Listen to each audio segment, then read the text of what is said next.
GROS-ISLET, St Lucia, AFP. Kyle Mayers and Jermaine Blackwood put West Indies on top against Bangladesh with a century stand which lifted the home side into a 14-run lead on the second day of the second and final test in St Lucia on Saturday. Having stumbled to lunch at 137 for 4 in reply to Bangladesh's 234 all-out, the fifth-wicket pair batted through the afternoon to reach 248 for 4. They put on 111 runs in the 2 hours play and 116 for their partnership overall in a manner which made a mockery of the earlier struggles of the top order. Mayers, who will always be remembered for a historic unbeaten 210 on debut in a victory chase of 395 against the same opponents in Chattogram last February, has batted in his usual forceful, authoritative style to reach 60 at the break-off 86 deliveries, with 8 fours and a 6 embellishing his third Test half-century. Blackwood, in contrast, continued to bat with admirable discipline in a noted transformation from the reckless abandon which defined much of his batting prior to 2022.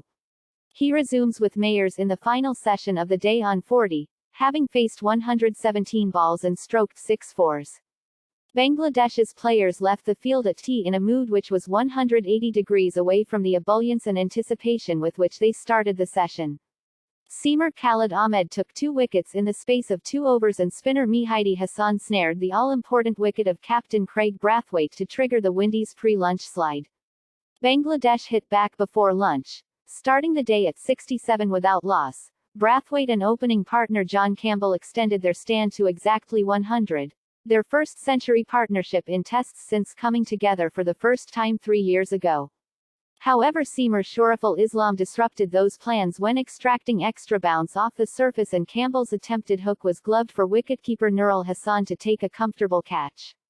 Campbell's departure for 45 brought Raymond Reifer to the crease with the left-hander, following his double failure in the first test in Antigua a week earlier, under pressure to justify his position at number 3 in the batting order.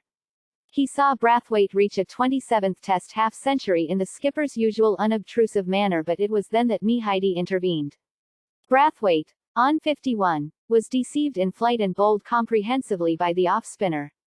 Khalid then added to that success when Reifer, who never looked comfortable despite getting to 22, played on to a lifting delivery on the body. New batter Nkrumah Bonner fell in similar manner in the bowler's next over, the right-hander looking decidedly uncomfortable facing the extra bounce to depart for a duck. In the space of 15 minutes, 131 for 1 had become 132 for 4.